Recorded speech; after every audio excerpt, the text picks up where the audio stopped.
दोस्तों, आज की इस वीडियो में हम बात करने वाले हैं सरदार वल्लभ भाई पटेल के बारे में कि आखिरकार महात्मा गांधी ने सरदार पटेल को प्रधानमंत्री क्यों नहीं बनाया।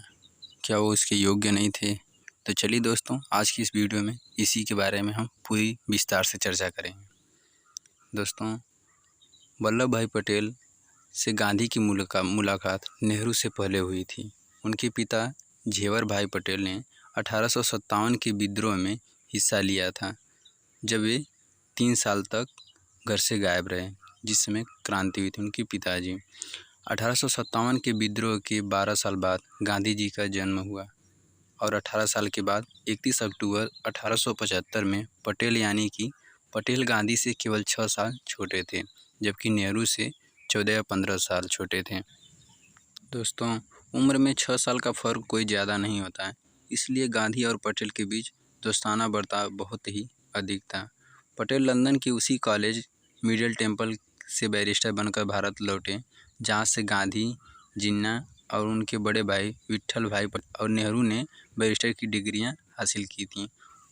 सरदार पटेल जब लंदन से भारत आए थे तो उस समय गुजरात के सबसे महंगे वकीलों में से एक हुआ करते थे। पटेल ने पहली बार गांधी को गुजरात क्लब में देखा था, तो वे उस समय उतना ज़्यादा महात्मा गांधी जी से प्रभावित नहीं थे। बिहार के चंपारण में जब खेड़ा आंदोलन हुआ तो उस समय वे गांधी से जुड़ गए और खेड़ा आंदोलन का बहुत ही असर पड़ा सरदार वल्लभ भाई पटेल पे, लेकिन उन्होंने बहुत ही जल्द गांधी को लेकर धारणा अपनी बदल दी।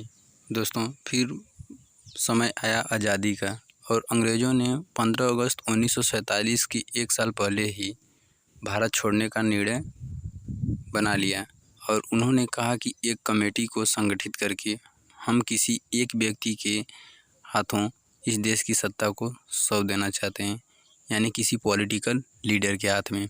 तो उस समय कांग्रेस यूनियन के सभी नेताओं ने 15 नेताओं में से सरदार वल्लभ भाई पटेल जी को 12 नेताओं ने और बाकी जो शेष बचे हुए थे वो अलग अलग लोगों को चुने थे, लेकिन उनमें से किसी भी नेता ने नेहरू जी का नाम नहीं लिया था।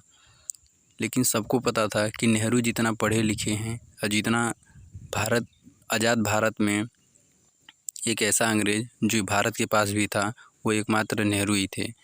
सरदार पटेल हमेशा नहीं कहते हैं दोस्तों कि सरदार पटेल के पास उतना नॉलेज नहीं था। नॉलेज बहुत था सरदार पटेल के पास, लेकिन उनका कुछ ज़्यादा अंग्रेज़ों से जमती नहीं थी, यानी कि ज़्यादा उनका लगाव अंग्रेज़ों से नहीं था। वे अपने देश की राजनीति में बहुत ही अहम भूमिका निभाते थे सरदार वल्लभ भाई पटेल। और वहीं बात करें पंडित नेहरू की, तो पंडित नेहरू की अपने देश से बाहर इंटरनेशनल लेवल पे उनकी बहुत ही ज़्यादा पकड़ थी। कई अंग्रेज़ों के अधिकारी ऐसे भी थे जो नेहरू की बातों को बहुत ही अहम मायने रखते थे, बहुत ही ज़्यादा अहम देते थे।